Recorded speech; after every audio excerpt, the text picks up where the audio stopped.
Welcome to Inspired by Design, the podcast where we explore the tools, stories, and insights to help you rediscover your authentic self and navigate life with less resistance. I'm Katie Rupert, a former hustle and grind overachiever on a thrilling and messy journey. I love to share what I'm learning and help others in self-discovery using human design. So if you're seeking a way to move forward, let me be your weekly mindset coach and share stories to inspire you to action towards your unique purpose without the force or burnout. Hello, I am excited for today. Welcome, welcome. As we jump in, I want to ask a question to kind of frame up our conversation. And if you're listening, I want you to just close your eyes and ask yourself, what if you stopped trying to fix yourself and started reconnecting with your joy? This is a conversation that we have often on Inspired by Design. It's packaged this time about our physical bodies, the drive to change it, to control it. But the questions that are going to come up today, why are we trying so hard? Why are we carrying all this pressure to change? Why do we think fixing ourselves or our bodies are finally going to make us happy? And how do we reconnect with who we really are? It's the same conversation, packaged a different way. And today I am so excited to introduce you to Amanda. She's a mom. She's a personal trainer, a life coach, a spiritual embodiment mentor. And this conversation actually started with a human design business reading. She explained that she was looking for clarity on how to build a business that felt sustainable for her energy as a projector. And what unfolded was a much deeper conversation about purpose, about joy and healing, and the stories that we carry in our body. So I knew I wanted to bring her on the podcast because I have a feeling that many of you are going to relate to parts of her story, whether you've struggled with diet culture, used exercise as a way to escape stress, battled perfectionism, or just simply wondered why taking care of yourself can feel so complicated. And this conversation, I know, is going to offer you a fresh perspective. Amanda's been in the fitness industry since 2018, and she's worked as a personal trainer, group fitness instructor, manager, and even competed in bodybuilding. But after she experienced burnout herself, she began to recognize that many of the challenges that people face with their health are not just physical. Beneath the surface, there's these unhealed wounds, nervous system dysregulation, self-judgment, and a deep disconnect from joy. So in my opinion, what makes Amanda's approach unique is that she sees fitness as so much more than workouts and as physical results. She blends the movement, the mindset, the emotional awareness, the breath work, the self-discovery, and she helps people reconnect with themselves to create the lasting change. And it's going to happen from the inside out. And since we always look through the lens of human design as a splenic 1-3 projector, Amanda has a natural gift for seeing people and deeply guiding them towards what they might not see yet in themselves. She requires some trial and error with her process. And you'll hear in today's conversation how she's begun to go beyond traditional personal training. So ultimately, this episode I intend is about what happens when we stop trying to fix ourselves and start learning how to listen to ourselves instead. So welcome, Amanda. I'm so glad you're here. Thank you. I'm so excited to be here. Thank you for inviting me. Yeah, you bet. I was like teeing that up during our last conversation, like, oh, this girl needs to be on the podcast. I have to invite her. And she, used with a resounding like, yes, right away. I was like, hell yeah, awesome. Oh my gosh, yes. My body was like, absolutely like jumping for joy, jumping out of my skin. Good. And I love that because it's such a good example. Sometimes projectors think, oh, I don't have any energy, but that's not true at all. If it's meant for you, if it's this internal nudge, like my body feels safe to do this, you're going to have the energy that you need for those things. And especially when it comes to guiding, and you've got our listeners here coming to hear what we have to say. So you get to guide them today. And I'm excited for our listeners for that. Yes. Let's start with our story.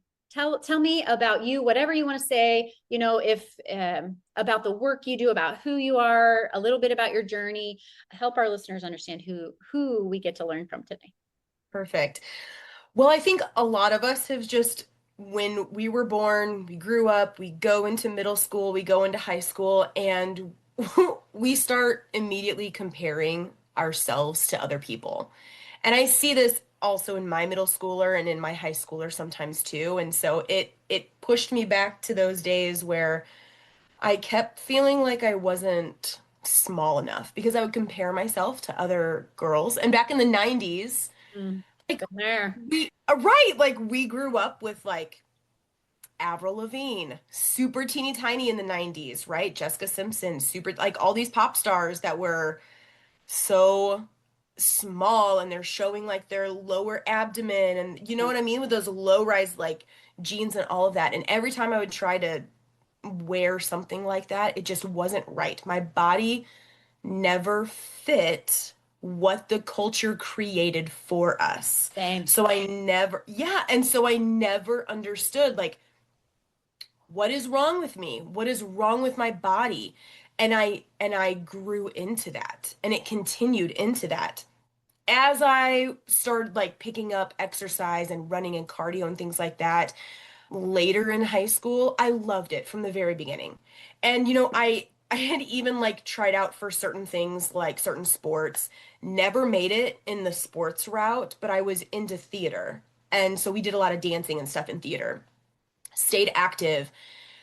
Going into my freshman year of college, I picked up more running, lost the weight that I thought would make me happy, but then got married, had kids, my body changed. And it was like, whoa. Here we go again, like on this like constant roller coaster of life, right?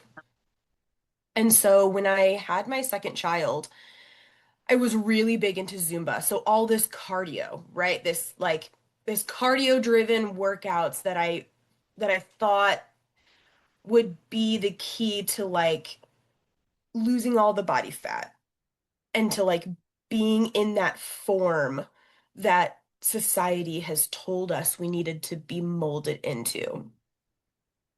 Fast forward into my third child, where my body completely changed. So much different from where it was before. And I was in my mid 30s. And that's whenever I discovered that cardio was not getting me anywhere near where I needed to go. And strength training made me feel so good. And I had a personal trainer tell me, you have so much muscle naturally on your body. You need to be in the middle of the gym, strength training, lifting heavy. And I was like, I don't know how to do that. And at the time, I didn't have the money for it, and I didn't understand the investment that I would be putting into myself. So I took the initiative and I started sitting at those like the pin loaded machines, like they call it like the circuit machines that you can sit at and you don't have to worry about putting the weights on the bumper plates and stuff like that. And I started doing the circuit training, and as soon as I started lifting weights and understanding how that process worked and how to program for myself, my body changed. Boom, like that. Okay, so now my body changed. I'm starting to feel a little bit better. This is great. But then life hits and stress hits, and the nervous system is dysregulated, and you don't recognize it. And then maybe your life starts to fall apart, which is exactly what happened to me. So in 2018, I decided that I wanted to be more into the fitness industry. So I got so I received my group fitness certification, started there.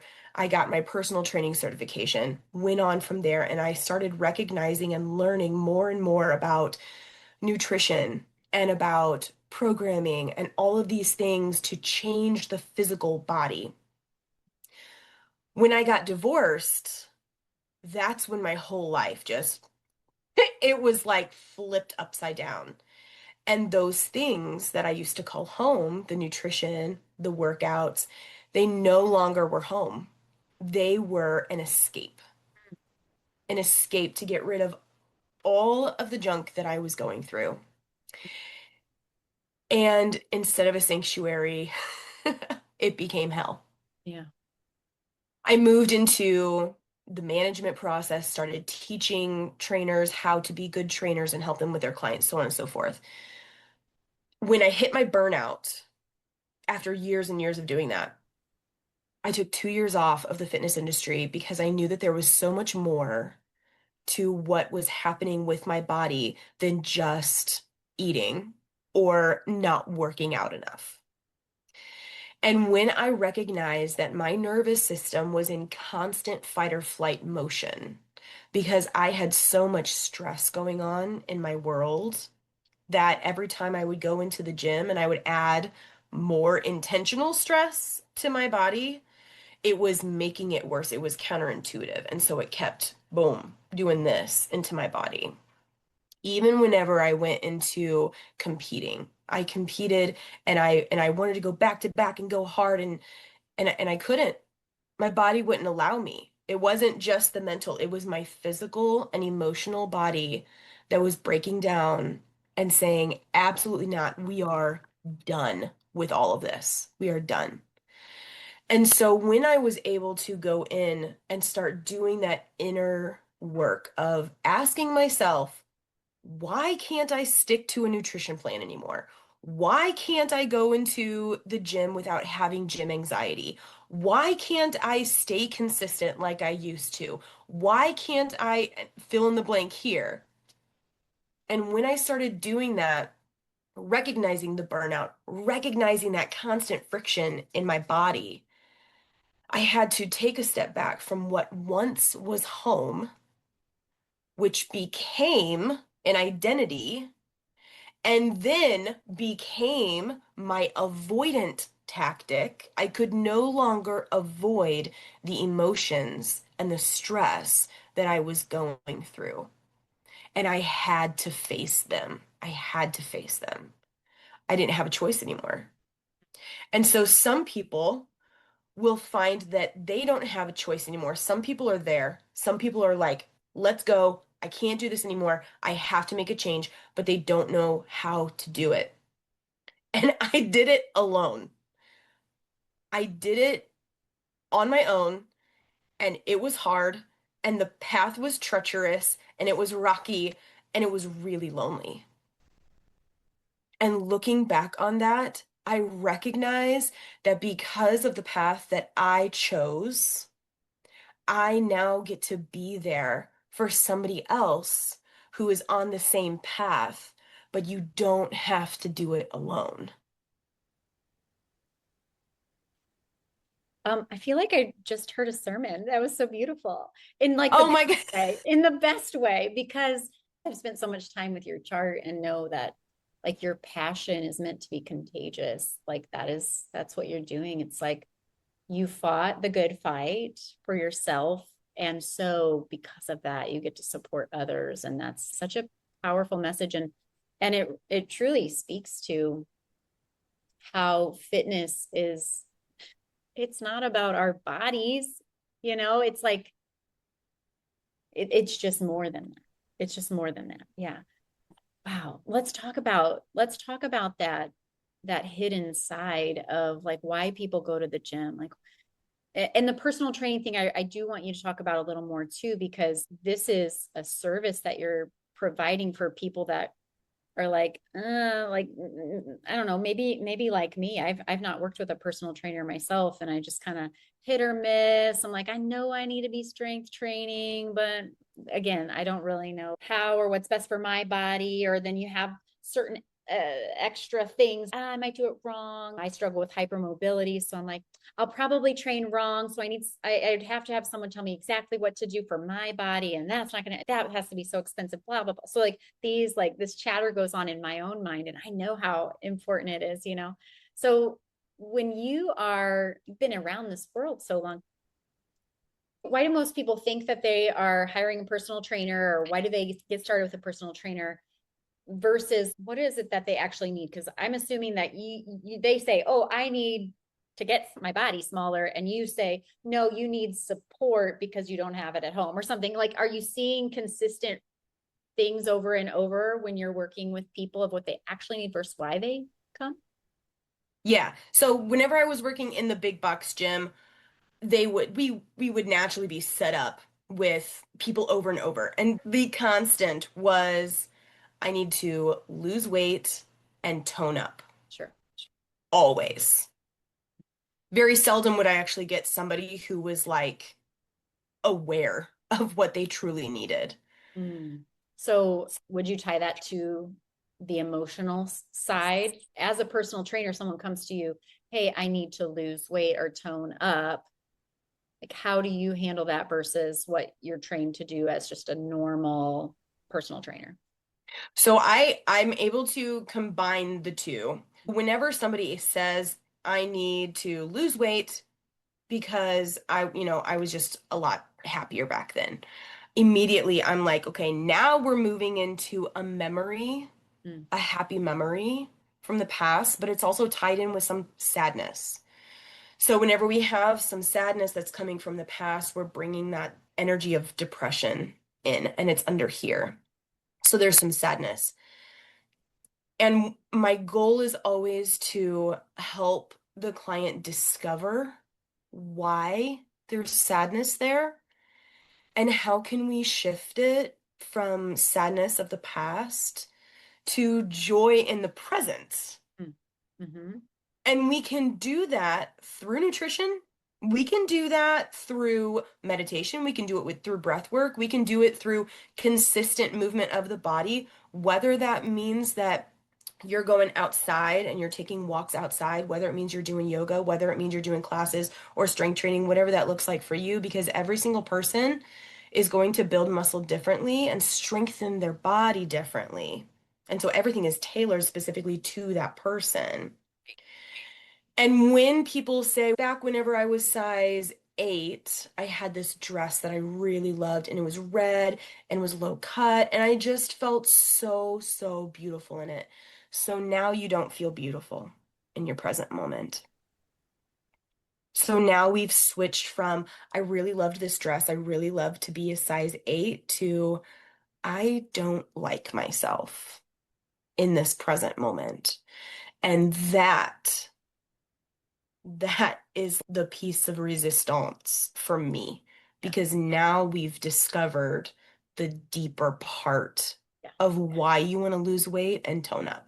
Yeah. Yeah. I mean, wrapped up in shame, wrapped up in Yes. self-judgment, wrapped up in comparison, all of these things.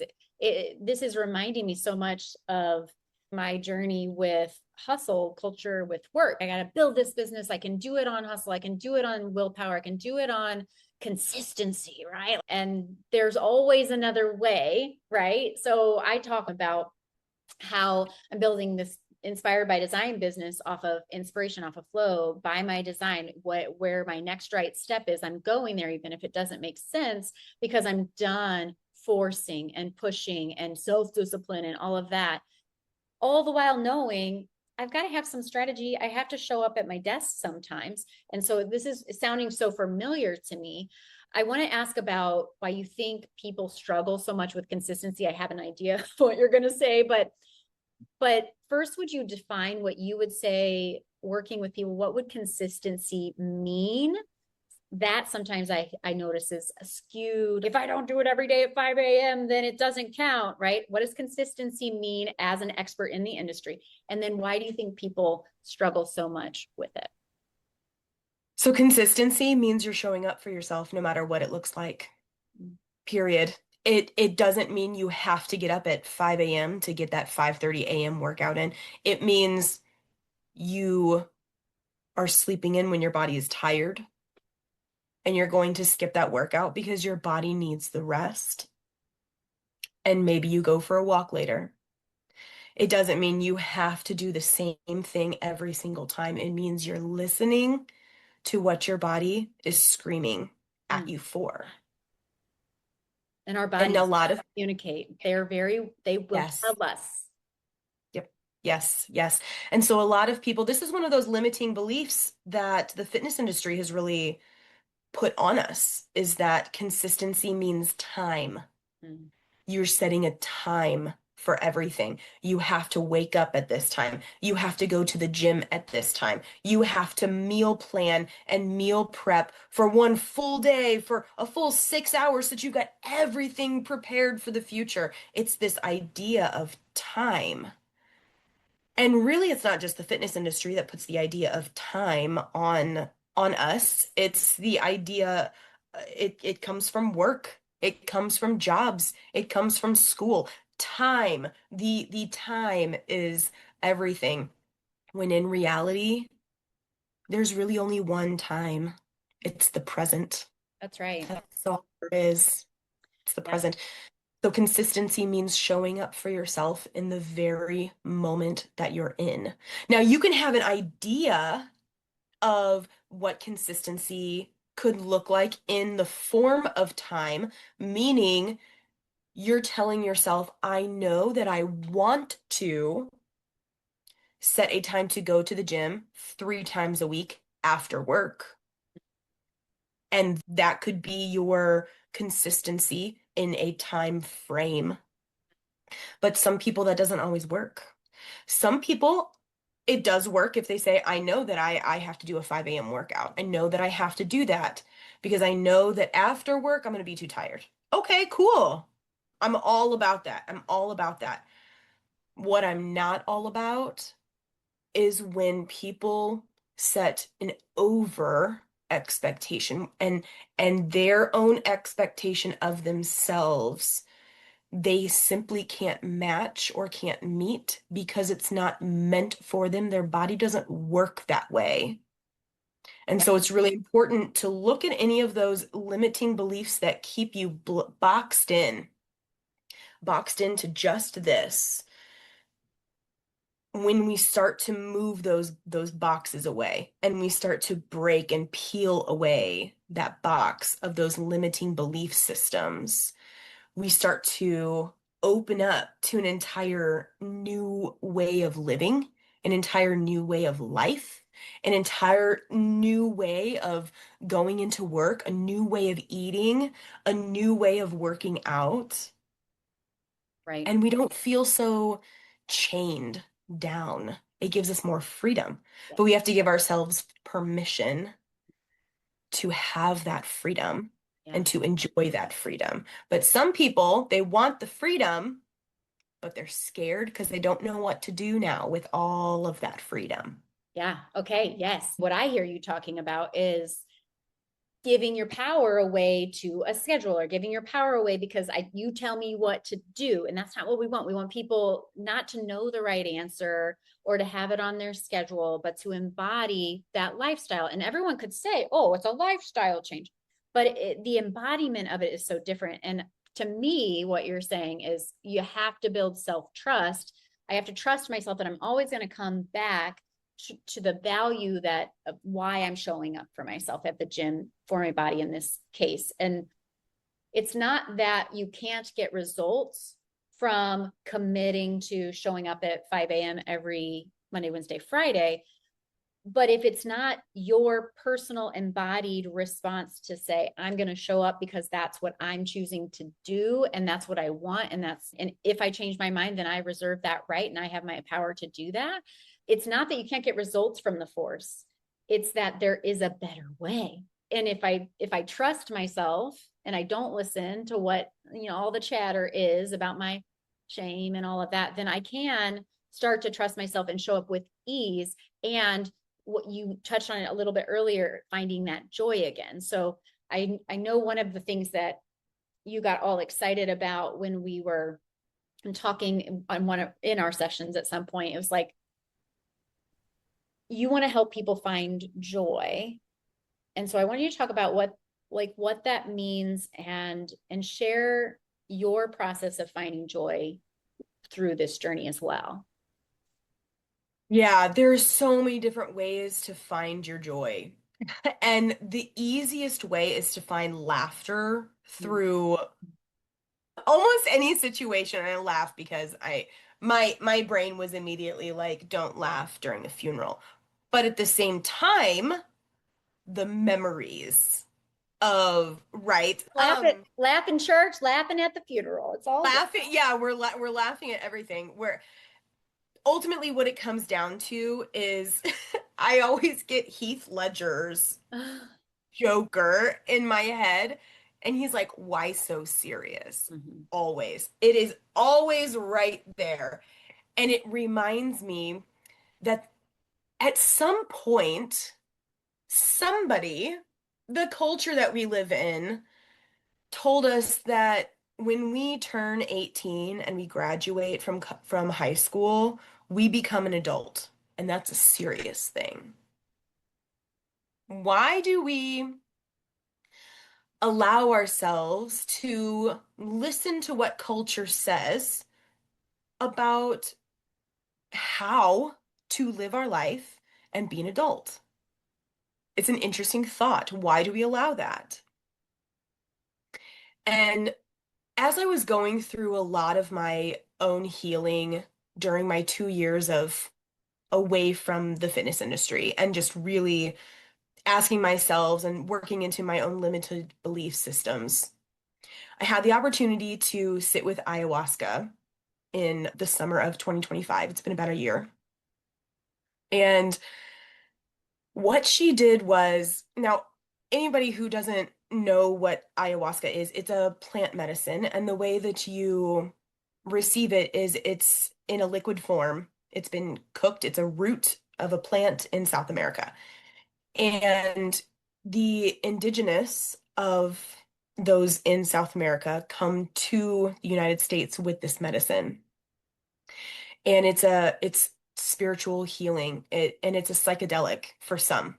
And it was definitely a psychedelic for me.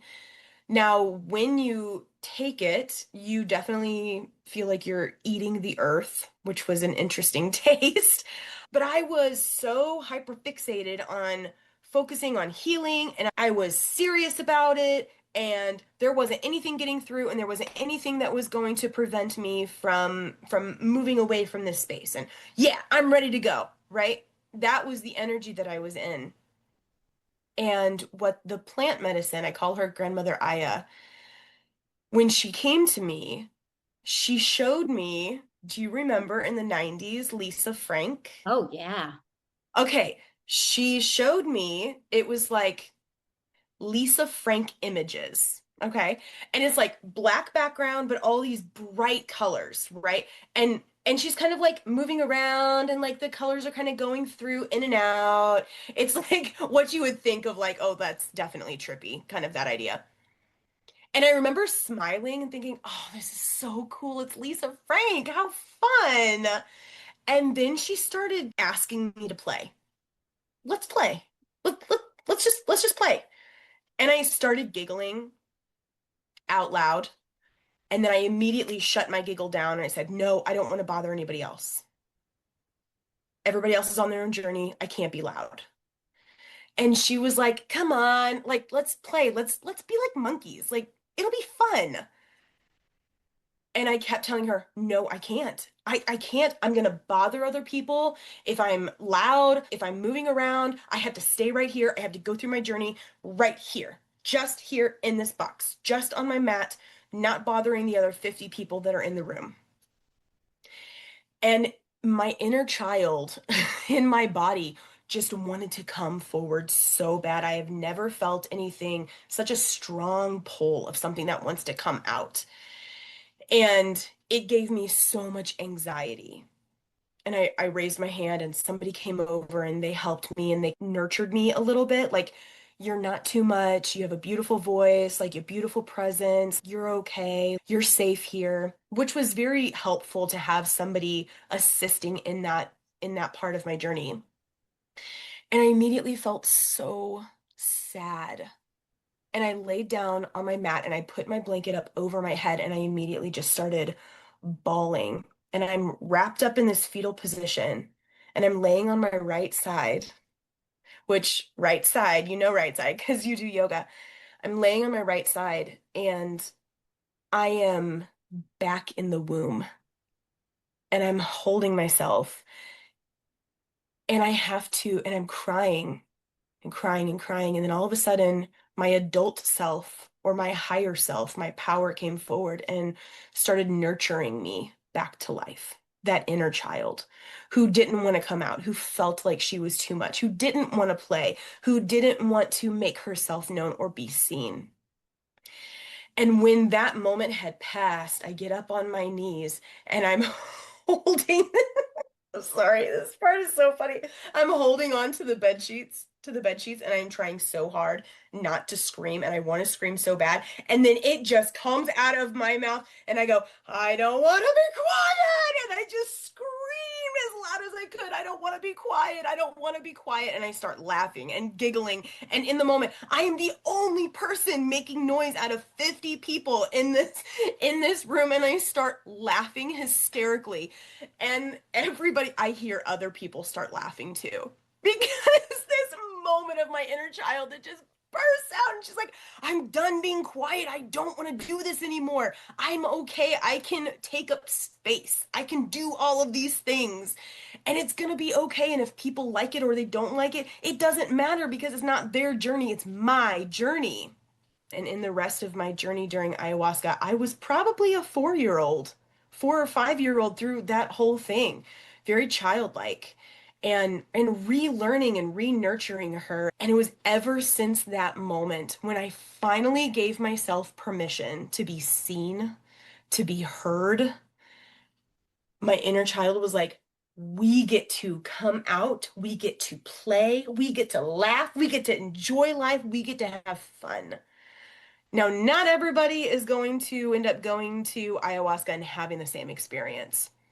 But what we can do is we can look in every moment of our life and we can have a smile on our face and we can have positive thoughts of what am I going to learn today?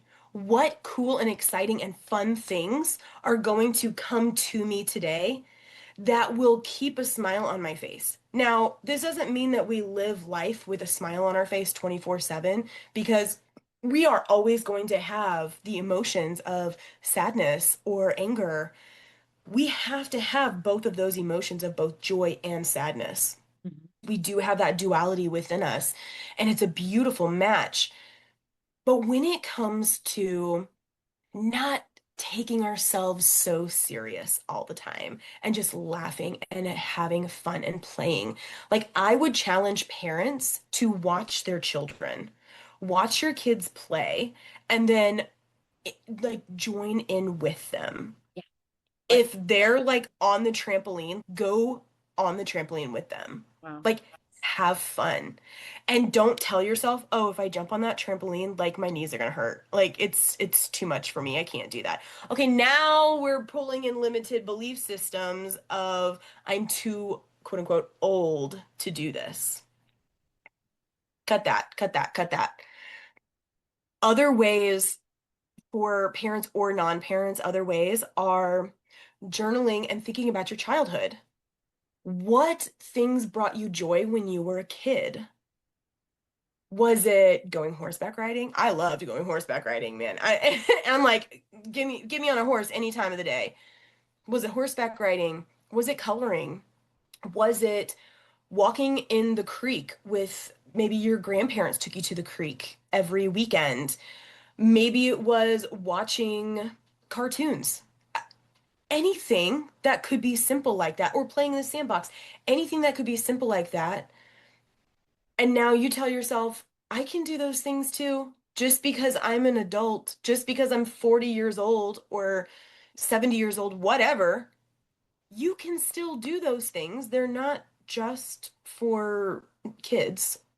Kind of like what Your you were inner, saying earlier about when someone comes in as a client and they say, oh, I loved that dress, and now they have sadness. Like, when you think and you remember and you journal about those old experiences, those feelings of how much fun it was come back in, and playfulness. So I mean, I'll piggyback on ideas, tools that you can use to connect with joy and playfulness.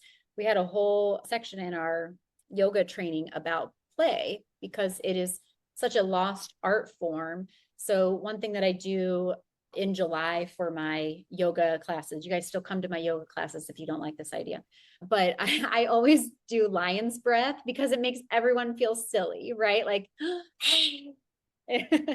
but you know, stick your tongue out and you breathe out and it's playful. It's like, can we just have fun? Can we let ourselves fall in a balanced pose? Can we just be silly? And the other idea that I got from she's a therapist and you know, a podcaster. She says her favorite tool is to have puppy voice. So every time some of those negative thoughts, or you start being mean to yourself, or you start being so serious, she's like, now you're only allowed to talk like you are with a puppy. Oh, you're so soft, you're so cute, you're such a good girl, you know, like that sort of thing. And having puppy talk whenever you're in a struggly time, nothing, you can't do anything but kind of giggle at yourself. And then the other two things that came to mind when you were sharing was I've recently done some work on the ISF system through the therapy system. So if there is someone listening and they're not quite ready for something like ayahuasca, or like that's way out in the future or whatever, you can work with a therapist on internal family systems and meet your inner child. Or I use EMDR as well. That's another therapeutic approach that insurance can pay for even. And to what you were saying about your inner child, like I've met my inner child who is feeling like they did something wrong, or like just recently, my most recent inner child work, and I won't go into the detail, but it ended up with 6-year-old me on a cute little swing, like airing out my heart, you know, and it's like this imagery and feeling that, and it just, you can't help but kind of giggle, like, wow, that feels so weird because I'm used to being serious. But in this moment, little me is like, can I just swing? Can I just swing instead of being sad that someone doesn't like me or whatever it was? So Yes. lots of opportunities to connect with joy. And I mean, can you think of anything else? If someone's disconnected from joy, they're really honing in on, yeah, I do want to. One of the things I did as someone with disordered eating in my upbringing, body dysmorphia, all of these negative things for a time, I just completely ignored it because I'm like, it's healthier for me not to weigh myself. It's healthier for me not to exercise. It's healthier for me just to pretend it's not there because all I know is how to be toxic with it. So maybe there's someone in that place where they've really disconnected from their body and they're doing all this other wonderful work, but there's that nudge of, how could I start this without it becoming another prison for me? You've been through that. Yes. Yes, absolutely. Yeah. For some people, it's taking large amounts of time away. For others, it could be telling yourself, I choose to use this tool to love myself and to show up for myself. Yeah. And not making it, I choose this tool to lose body fat, or I choose this tool to make myself smaller, or I choose this tool for XYZ, whatever that is. Yeah. When it comes to those who, because I used to do this with running. When I became a runner, it was because I was avoiding. So that's the scary part about really anything, not just fitness or food. It's hard with fitness and food because we need movement and we need food to survive. So when both movement and food become your avoidant tactic, or become your obsession, or become the very thing that you, the word that keeps coming to mind is the deep seed, is you're trying to control as much as you can. And the one thing that you know that you do have control of in a world that's uncontrollable is food and movement for your body. And that is I'm going to say it's a very dangerous space and a very sad space to be in. Ultimately, when working with people who have that, it's how do I help them to flow in their life in general, overall picture. And so if I want flow if I see that they need more flow in their overall life, then I recommend flow in food and I recommend flow in movement. And I'm not just going to say strength training only, because there was a time in my life where I needed to work through my nervous system that was dysregulated, and I need more flow, less structure, less this is what we're doing, we're not working outside of the box, right? And so that's where like yoga came in. That's where walking outside came in. That's where finding a swimming hole and just swimming and playing came in to play there. And if you're at the gym, a lot of myofascial release, whether that be through like a foam roller or the Theraguns, anything that's going to help the movement of flow in your body. So our muscles are all attached to the joint, to bone, right? What's on top of the muscle is the fascia. The fascia is throughout the whole body, and emotions can get stuck in the fascia. So when we do things like move our body, use a foam roller, stretch, yoga, when we do those things, it's moving the energy flow throughout the body to release any stuck emotion. And for people who have this idea of, I need to be in control all the time, is a deep rooted, fear based, blocked belief system. And so allowing that to flow through also with forms of breath work, forms of meditation, things like that, that will really help to cycle that energy through.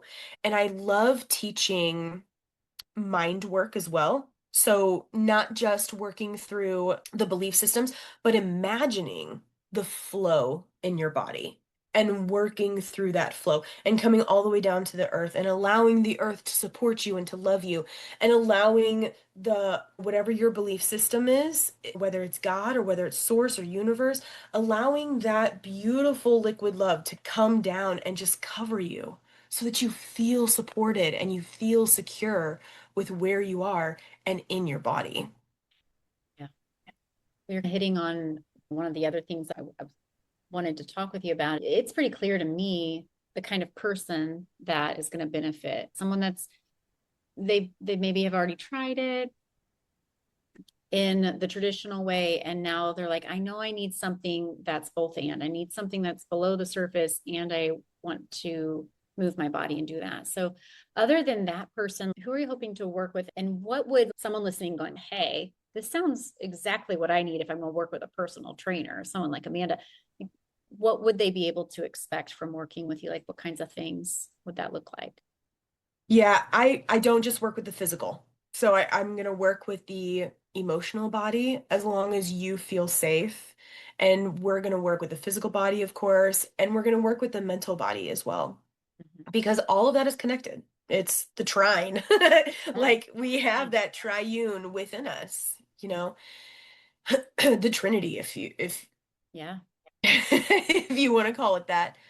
It's work beyond it's work beyond what the fitness industry has told you. And the fitness industry has done a massive disservice of expressing what fitness is. Mm. And the next piece that I have seen personally is the word wellness. So it's this idea of, oh, maybe the fitness industry has now noticed that they've been missing a massive piece. And so they're in the word wellness.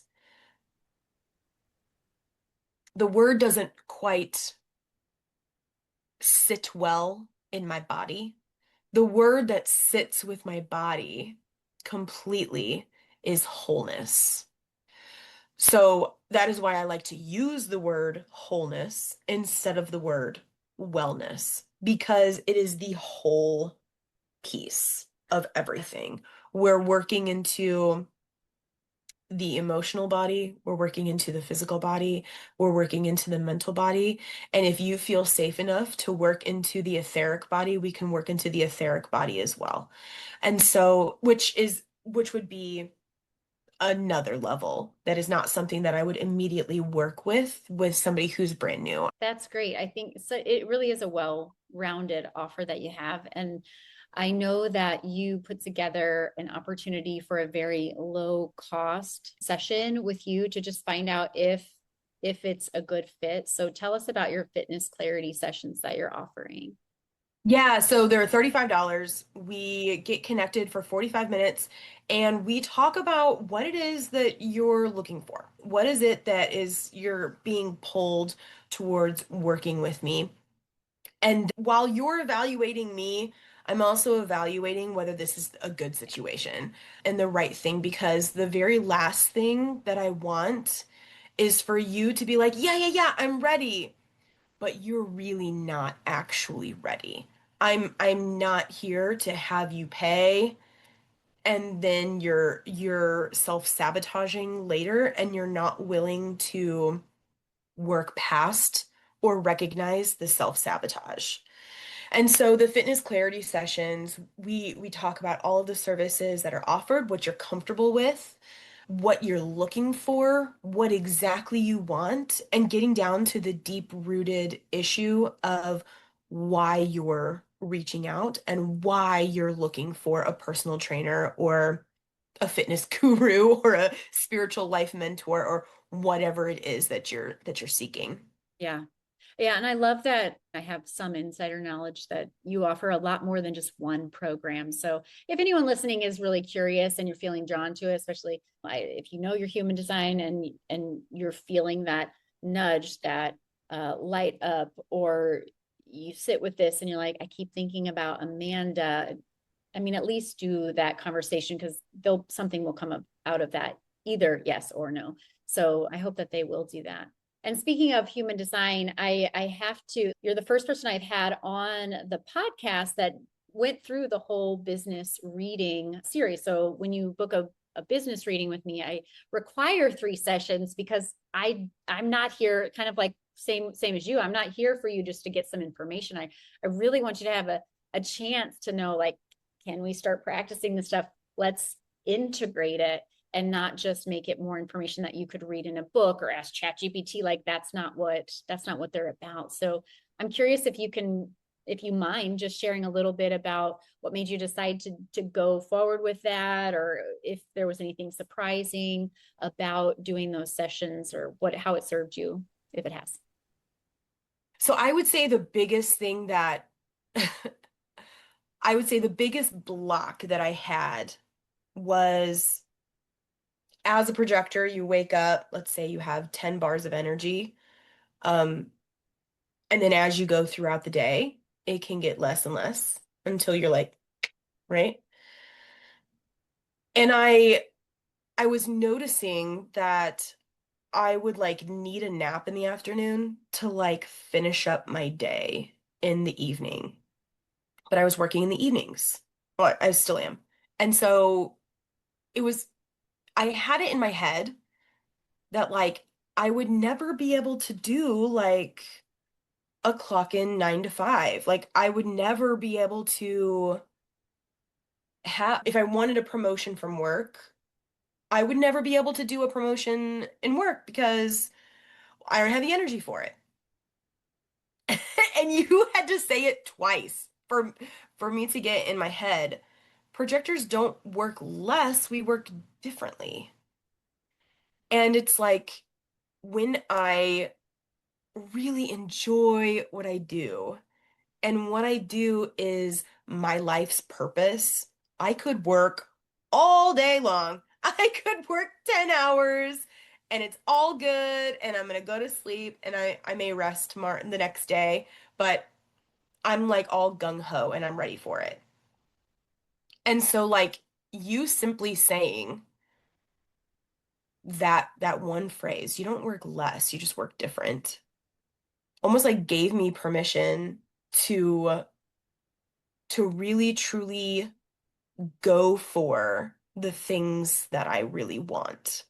telling myself, oh, yeah, I can do this. I don't have to be close to my house all day just in case I get tired, just in case I have to like take a nap. I can do the regular things. I'm just going to do them a little bit different than what everybody else is going to do. And like that was huge for me, which and going back, like it sounds so simple. But for some reason, I had this limiting belief in my head of everybody else has way more energy than I do. I just can't keep up with everybody else. And it was almost like this like shame in my body of, well, then why am I created like this? Why did I choose this body's blueprint? Like this really sucks. Now I can't keep up with hustle culture. Now I can't keep up with the generators. Now I can't keep up with what society tells us we should be doing. But that in and of itself was the limiting belief that I was able to work through. That's huge. Yeah, it can be simple but powerful. When someone's living in alignment with their design, like that's, I mean, we're all meant to be authentic. The people Mhm. that want to work with you are the ones that feel your authenticity and that you're willing to put yourself out there. And the way you were describing as a splenic authority is, that's in the instincts. When you get a nudge, go for it, because and it won't do you wrong, but it's all about the fear center. And so I just talked about this last week on the podcast. It's not about running from fear or just in case, oh no, if I run out of energy. That's not the way to live life, right? It's really, I'm moving towards those nudges. I'm moving towards what I know what's right for me. And the more you trust yourself, the better it's going to feel, and you won't have to wonder, will I have enough energy? You'll just know, because you've done this. You know what it's like to live in your body and do it your different way. So thank you for sharing that. Yeah. Yes, absolutely. Well, as we wrap up, I have a Google form for that clarity session. I've got an email. And anything else that you give me, even in the future, I can always update the show notes. But one of the things I like to do to wrap up each of these interviews is, you're an intuitive woman who's been in touch with your spiritual journey. And so I know that there's probably something that just in our conversation that's been left out. So I was wondering if you could just take a few minutes, whatever your process is, a few deep breaths, and just see if there's anything that's been unsaid, or if you have a message, through spirit or yourself that you want to share, that just that needs to be said before we say goodbye. It does not have to go with anything we've talked about, but just see if there's anything left, and you have the floor to do that. Process of finding yourself, of finding your authenticity and living in your true sovereignty is truly not as hard as we make it out to be. Humanity has decided for some reason that everything needs to be hard. Everything needs to be difficult. Everything needs to be covered in darkness, and that's simply not true. When we finally step into the light of moving into our authenticity, of choosing us, of choosing sovereignty, of choosing alignment, the path can be narrow, the path can be rocky, but what makes it hard is your mind, is your thought process of, oh my gosh, this is going to be so difficult. The mind is much more powerful than we give it credit. The mind is attached to the central nervous system, which flows throughout your entire body. And when our body, our nervous system, is in alignment with our mind, that is where walking in the light and walking in the path, whether it be rocky or narrow, becomes more simple than what our limiting belief of everything has to be hard is. So taking a breath and allowing yourself to put one foot in front of the other, one moment at a time, one day at a time, taking deep, cleansing breaths of regulation, of decreasing stress, of decreasing anxiety. And whether you walk the path alone or whether you walk the path with somebody who has already walked it, you are exactly where you are supposed to be. Nothing in your past is wrong. Everything is right. Everything was chosen for a reason. So breathe out the guilt, breathe out the shame, breathe out the harm, breathe out the fear, and put one step in front of the other into the light, into the positivity, into the kindness, and into the love that ultimately this journey will bring to yourself. So many times that deep love that we are trying to connect with externally is the love that we need to connect with internally. It's like we've put our heart inside of a box and we've locked it. We're holding the key, but we say it's too hard to put the key into the lock and unlock and take the heart out and hold. It's hard because you say it's hard, but it doesn't have to be. It's one moment at a time, one foot in front of the other. It's a smile, it's a giggle, it's a breath, and it's joy. And it's walking through your path with joy.